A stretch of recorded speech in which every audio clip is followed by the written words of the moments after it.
anos a todos vocês que nos acompanham pelas redes sociais de nossa paróquia.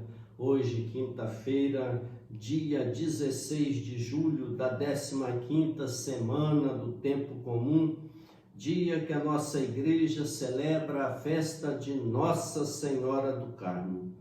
Por isso, continuemos então com o nosso ofício das leituras para este dia dos sermões de São Leão Magno, Papa.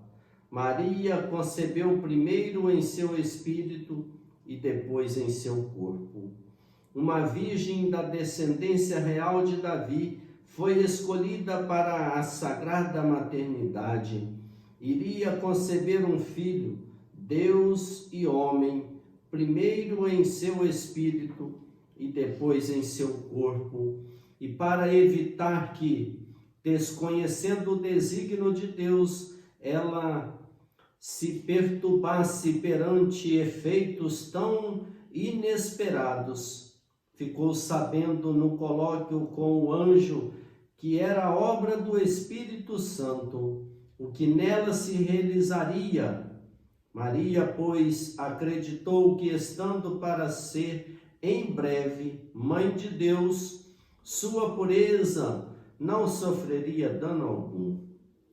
Como duvidaria esta concepção tão original, aquela a quem é prometida a eficácia do poder do Altíssimo? A sua fé é confiança, e confiança são ainda confirmadas pelos testemunhos de um milagre anterior, a inesperada fecundidade de Isabel.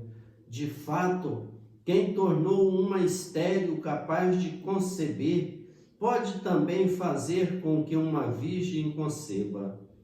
Portanto, a palavra de Deus, que é Deus, o Filho de Deus, que é no princípio estava com Deus, por quem todo foi feito e sem ela nada se fez, a fim de libertar o homem da morte eterna, se fez homem, desceu para assumir a nossa humanidade, sem diminuir a sua majestade, permanecendo o que era, assumindo o que não era.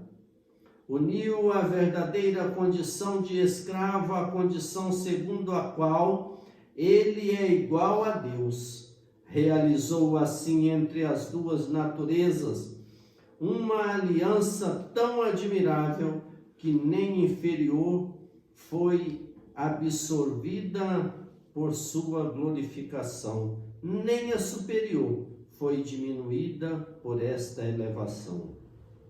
Desta forma, conservando-se a perfeita propriedade das duas naturezas que subsistem em uma só pessoa, a humanidade é assumida pela majestade, a fraqueza pela força, a mortalidade pela eternidade, para pagar a dívida contraída pela nossa condição pecadora. A natureza invulnerável uniu-se à natureza passível e à realidade de verdadeiro Deus e verdadeiro homem, associa-se na única pessoa do Senhor.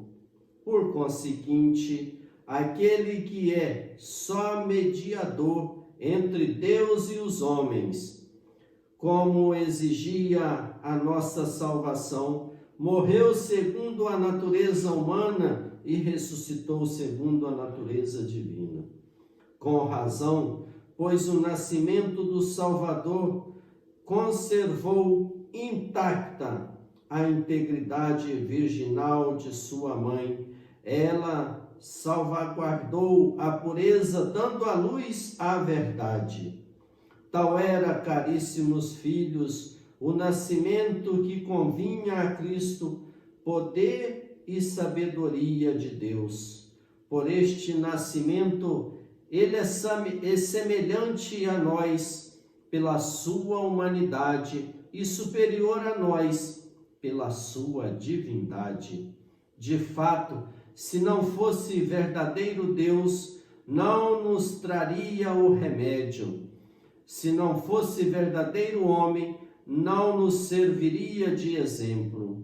Por isso, quando o Senhor nasceu, os anjos cantaram cheios de alegria.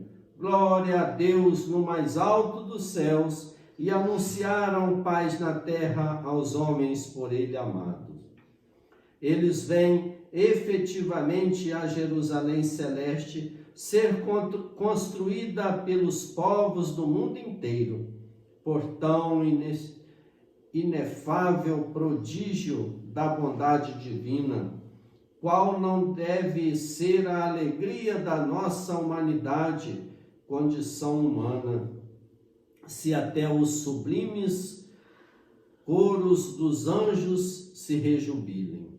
Oremos. Venha, ó Deus, em nosso auxílio, a gloriosa intercessão de Nossa Senhora do Carmo, para que possamos, sob a sua proteção, subir ao monte que é Cristo, que convosco vive e reina na unidade do Espírito Santo. Amém.